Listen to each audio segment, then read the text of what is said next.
Welcome to another episode of Uplifting Interviews with Total Strangers. I've got Norberto from Argentina in the back seat here with his gorgeous wife, who will remain anonymous because I don't think maybe she doesn't feel so well today. But they're on their way. Where are you guys going, by the way? We're going to San Francisco. San Francisco. Fantastic. That is fantastic. Norberto, how are you today? I'm doing good, sir. Just good. Okay, that's too bad. Sorry to hear that. Because by the end of this interview, maybe you'll be doing fantastic. We're hoping. Fantastic. We're hoping. It's not, Norberto, you're probably 35, 40 years old probably, right? 42. Your whole life you've been saying good, so it's going to be a little practice to be fantastic.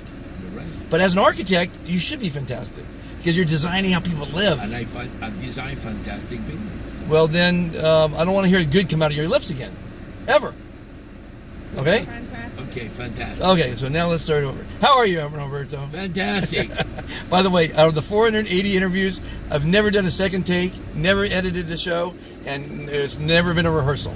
So, Norberto, you are a fascinating young man. Very happy to have met you. You just told me a few moments ago that you met not only Mother Teresa, but you've been schooled by the current Pope. So we got to hear that story. Tell us about it. Well, my meeting with Mother Teresa was almost, I would say, an accident.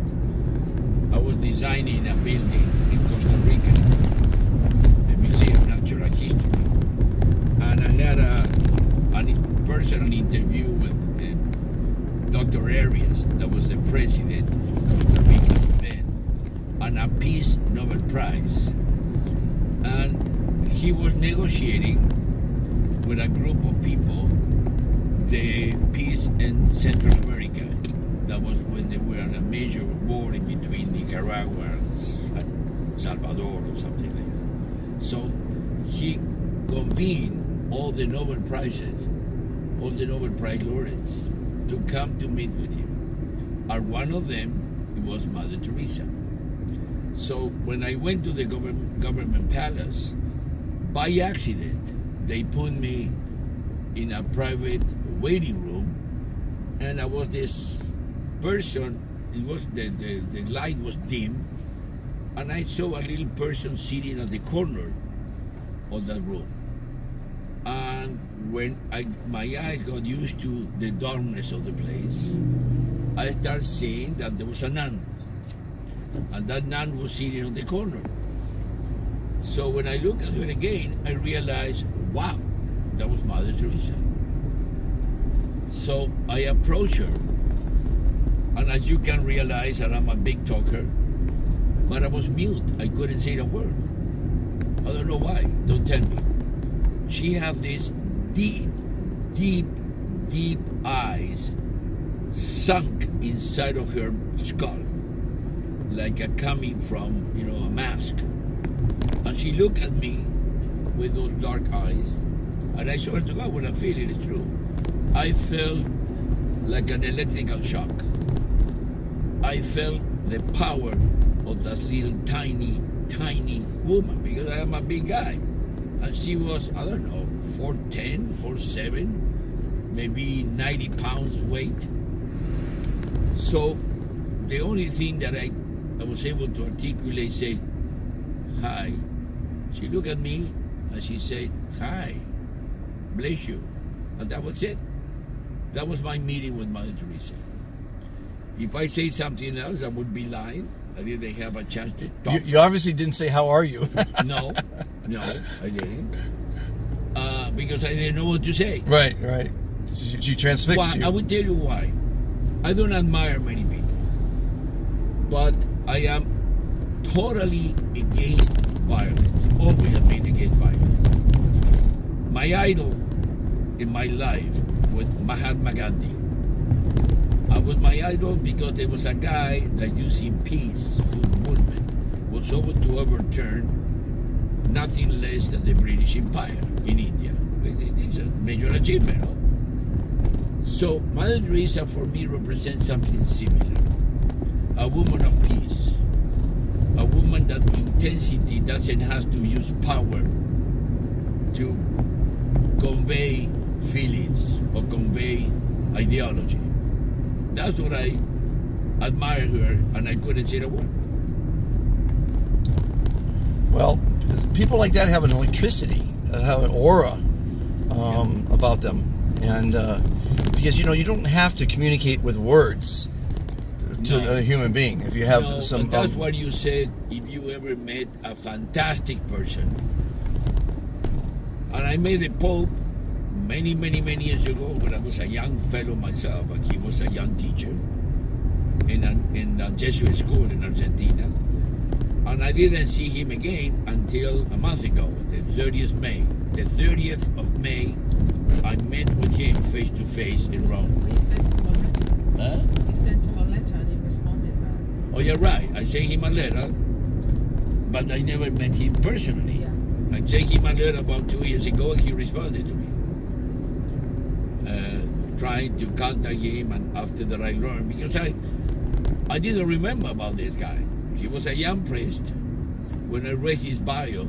So you went to Jesuit school, you're saying? I went to Jesuit. Which school was it? What was it called? In Buenos Aires, Nuestra Señora de los Milagros, Our Lady of Milagros. How long did you attend that school? My whole high school, 5 years. For high school, okay. Yeah. And he came to the school as a young priest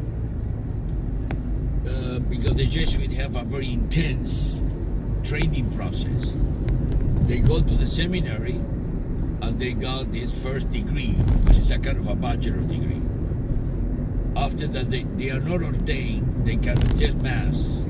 So they are normally sent back to a Jesuit institution, could be a hospital, could be a school, could be a college, could be Loyola University, and they need to serve there for 5 years. It's like an internship. Right. After those 5 years, they are returned to a graduate school that is called Colegio Maximo, where they get in their PhDs. That's why the Jesuits are so educated, because they are really educated people. Oh. So I met him when he was young. When he was elected Pope, I researched about him, not only because he was Argentinian, and I realized that we have another thing in common. His parents were Italians, like mine, Okay. immigrants to Argentina, and he was the first child, I was the second child, born of Italian parents.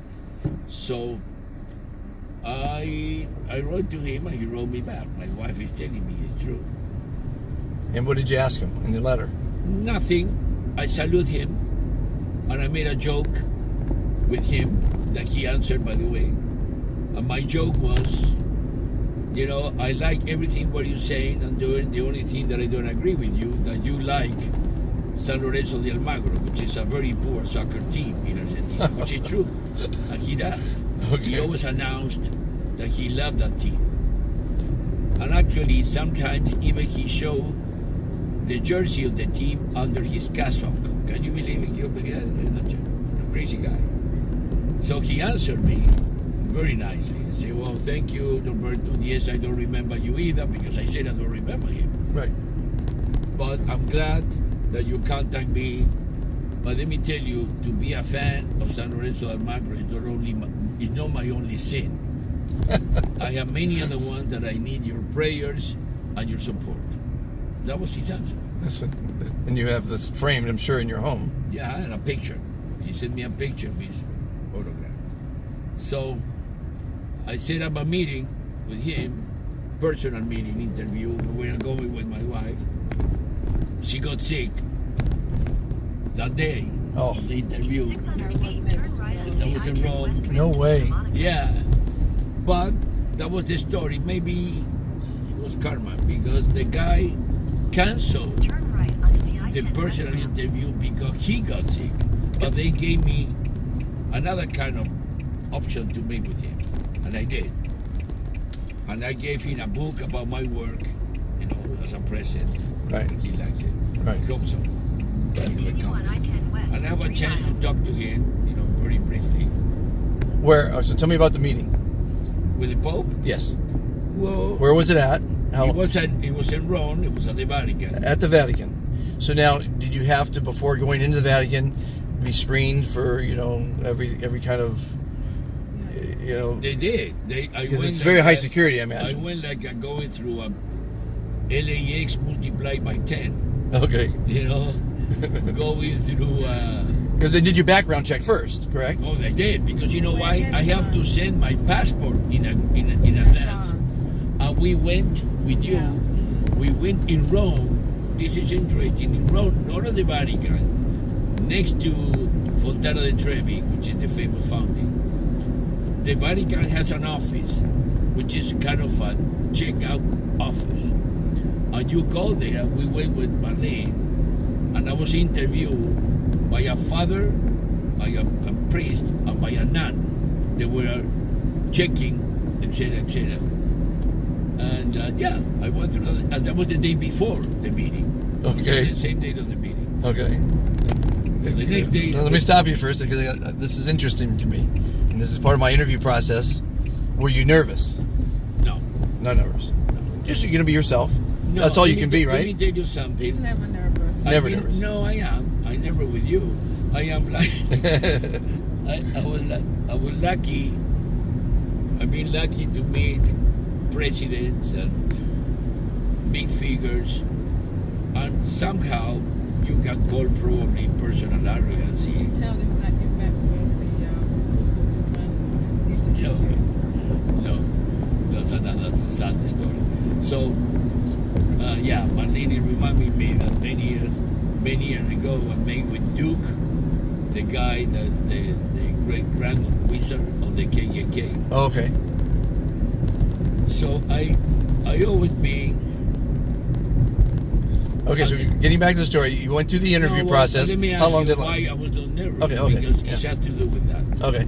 I don't think that a position of an individual make a person necessarily other than just a person. So for me, a pope, a king, a president, I don't care. They are people like me. And they are not different. Could be temporarily detecting power for whatever reasons are. But in reality, they are human beings. So they don't make me feel uncomfortable. I feel very comfortable. They got to put their pants on one leg at a time anyway, right? I'm sorry? They have to put their pants on one leg at a time. Absolutely. Like They you and me. need to go to the bathroom. They need to do everything what we do. Right. Okay, so how long was the interview for with the nun, the priest, and the father? Well, that was the day before, about 10, 15 minutes, 20 minutes. They gave me a card to enter the Vatican, the premises. What time is it? Are we on schedule? It is 25 to 11. Yeah, we need to be there. Yeah. So when we arrived, 17 minutes. I arrived to the Vatican. I went to because he canceled the private interview with 10 people. It was not just me, but we had 10 other. They call a private audience. Okay. It's a minimum meeting with 10. So that one was canceled because he has a problem on his hips, and he couldn't really walk that day. So I was sent to a bigger audience on the Piazza San Marcos, Piazza San Peter. So I get there, but then they sent one of those, which is a beautiful individual. They sent me one of the Swiss guards, which are part of the personal group, and he ushered me through a side to meet with the Pope after that he finished his public speech. So I had a chance to go to the back of the stage, let's say not the altar, but the stage. And the guy was standing right there. And I approached him, and one of the cardinals, that was the one walking with me, a German guy, that is the Secretary of State. You know, the Secretary of State, they have the same thing that this country, the Secretary of State. He introduced me to the Pope. He said, this is Norberto. So the Pope addressed to me in Argentinian. That was very interesting, because Argentinian is not it's a kind of a mixed Spanish. It's not a very formal, elegant Spanish. Okay. Like the Colombians. So for me it was very funny to listen to the Pope speaking this sort of an informal language with me. That's the truth. Yeah. That's what I think. And He how gave long? me a hug. And how long did the meeting last? I don't know. No more than 10 minutes. It's a long time. It's a long time with the Pope. Yeah. That was it. Did you get a photograph with him? No. No They photograph. don't allow you to take photograph. I'm sorry? They don't allow you to take photograph with him. Oh, really? No. Okay. See, I like learning something new every day. Yeah. So you need to get a special permission. You have to be invited, directed by the Pope, or be a dignitary of a government. That, by the way, that's the only way that you get private interviews, one-to-one. All these people who you see interview with the Pope, unless that is a president of a country, they are coming with a group. Right. I think I wrote the Pope years ago, as I did many dignitaries, because I have an organization I call the Foundation for World Harmony. And basically what the foundation does is it immortalizes heads of state and important people in holograms. And the holograms are sold for charity. And I felt that the hologram of the Pope, and it's a multiplex hologram, which is a 360. It's a piece of art. It's really beautiful. I don't know if you know much about holography. And so I invited him, and But which Pope? Not this Pope. No, it wasn't this Pope. No, this was 30 years ago. Oh, yeah. And then also I met with the Prince of Monaco. And like you said before, when you meet someone of this stature, you always want to bring a gift. Like when you meet a king, you bring a gift. So I bought 10 magazines with Princess Grace on the cover. Wow. And I gave that to the Prince Rainier Yeah. when I met him. That was pretty cool. Nice. Well, you know, it is an interesting experience to be around. I mean, I like to watch these people. By the way, if you want to see, I had the privilege to see now it's in Netflix. It's a documentary about the Pope. Okay. Called Pope Francis, his journey. And let me tell you what I want to mention that documentary, in addition to being beautiful, because what I love about the documentary, that instead of having a guy who talks about Jesus and preach you, he's very normal guy, traveling, talking to people, but this is the way that he ends the documentary, which is very associated with what you said. He looked at the camera, and in Argentinian again. The rest of the documentary is in English and Italian and French, and big several of them. But he ended in Argentinian. He looked at the camera and said, two things that I would like to say. One, smile. But a smile not by seducing. A smile by feeling that the smile is coming from inside of you. Look at the Pope saying. Second, have sense of humor. Because if you have sense of humor, you cannot take yourself very seriously. You always will understand other people. That's what he said. That was the end of the documentary. That's It was fantastic. the best thing ever for me. Well, what I tell people is if you become fantastic and you tell people you're fantastic, it makes people smile. If you make one person smile today, you've made the world a better place. Yes. And you've done good. If you make 10 people smile today, you've done great. And if you make more than that smile today, which I do, you've done fantastic. The world needs more smiles. The world needs more kind people. You need to let people in traffic. Hold doors open. Be nice to people. Karma works. No. He said something. He said the word need smiles. That's what he said, because I'm telling the story about the Pope. And the way that he ended. You'll live longer and you'll be happier when you smile. You know, it's been proven that if you don't get enough serotonin, which is what also is released when you smile, it's been proven to lead to clinical depression. So you need serotonin. Dopamine is great, makes you feel great. The endorphins make you feel good and also reduce the stress in your body. It's a sense of uplifting. Yes. But the serotonin is the one that produces. Yeah, you're right. 100%. It's a chemical reaction. And the Be Fantastic movement has only got 600 people, 642. as of this morning. But I want 1 million people. I want more than 1 million people smiling and making the world a better place. You can count on me. I am 100% supportive of that approach. That's great. Love to have you on board. And it hasn't gone viral yet, but it soon shall, because it makes sense. An 89-year-old woman, I'm sorry if you guys are going to hear the story again, 89 years old. She outlived 2 husbands. She got in the car. I asked her how she was. She said, good. As everyone does, the lousy answer. And I said, have you ever met anyone, after I told her about being fantastic? And I asked everyone this, have you ever met anyone that's fantastic, that says it? She said, my late husband said it every time he was asked. And so this made me very happy to hear. I asked her, well, how did you feel when he said that to you? She said, it made me feel wonderful every time he said it, as it did all my friends. We always felt wonderful when he would say that. So then it made me curious. I said, knowing that how it made you feel when he said that, why don't you say it? And she said, I never thought of it.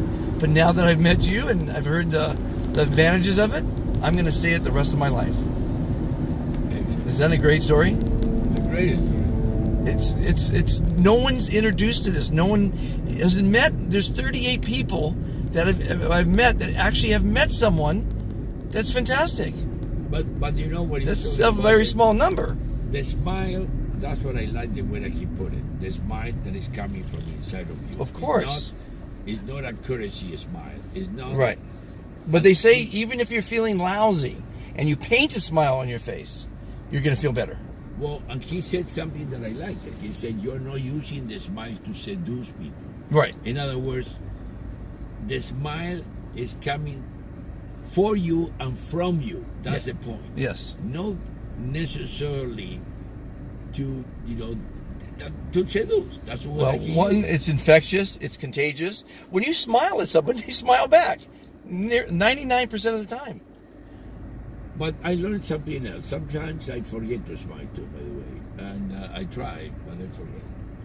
But when you smile, you stop yourself. It's like you take a break of your own whatever. Feelings, whining, anything that you are inside. It's like a pulling the brakes. That's what I found when I smile. It's probably because of the serotonin, like you said. Maybe it's related to a chemical release. Who knows? Well, there are neurotransmitters, the endorphins, the dopamine, and the serotonin that released every time you smile. And we all look better with a smile. Yeah, everyone looks better with a smile. We do. So younger, we look more. Yeah. So I'm trying to get the world to smile. Pepsi said it great. When you smile, the whole world smiles with you. Remember that campaign years ago? No. Pepsi had a big campaign. You remember it? Pepsi. Oh yeah, because they have the can, and on the can they show a smile. You're right. I remember that campaign. Well, I'm glad to know that the Pope and I are thinking along the same lines. I'm going to have to write him and get an interview, because he needs to have all his followers be fantastic. If you have a chance, search for that documentary. It's very inspiring. It's probably on Netflix, right? Yeah, it's called Pope Francis, His Journey. Okay. I like documentaries. Well, this is done by a German guy who was not hired by the Vatican. As a matter of fact, the Vatican washed their hands and saying we are not responsible for the things said in the documentary, even that the Pope participated actively. Right. Because there are issues that the guy recorded that is very controversial within the Vatican, because the Vatican is a political institution. And there are 50% of the people, maybe 80%, that they don't agree with many of the things that the Pope is saying, like any government. You can't make everyone happy, that's for sure. Yeah, and part of the recording, the interview, he talking about gays, he talking about divorced people in the church, he talking about the use of condoms. It's very interesting, You see, being myself educated in the Catholic Church, I'm not really a devoted one, but I was educated there. People don't understand that what seems to be so simple to accept, like the accept of, homosexuality. Within the Catholic Church, regardless, there are a bunch of homosexual priests. has been an amazing welcome secret. So, if a pope addressed that issue, it's such a fundamental change. Oh yeah. You understand what I'm saying? It looks like people say, so what?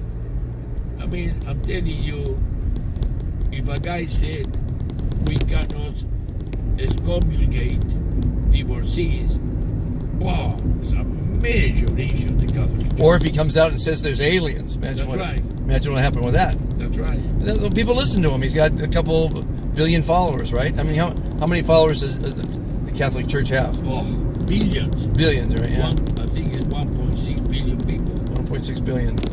And it's one of the richest organizations in the world. It is the richest and it's the biggest political group. I mean, religious group. So one of the things I don't talk on my channel is religion or politics. So, because Good. I don't believe You it. don't have to. Well, no one knows what's going on. Yeah. It's all opinionated. No one really knows what's going on. Totally. We're just told what we read in the newspaper and we see on TV, you know. And that's money people bending the truth and And it's telling us. manipulation all the time. Manipulation, 100%. I was talking with my wife this morning, watching some programs, and we were saying the same thing. Yep. Well, Norberto and Mystery Woman, I want to thank you so much for participating in my show, and you'll find it, of course, on the card I gave you. It'll be up in about 20 minutes, and I want to stay in touch with you. I want to have you call in. I don't know if Do you have a card? Do you have a business card on you? Because I want to call you one day at 2 p.m. for a podcast. I host a daily podcast, and its link is befantastictoday.com, my website. I don't think it is. And well, we can exchange it with I don't need a card. I'll just get your But number. I'm good at responding to emails, so if Yeah, emails are great. you give me your...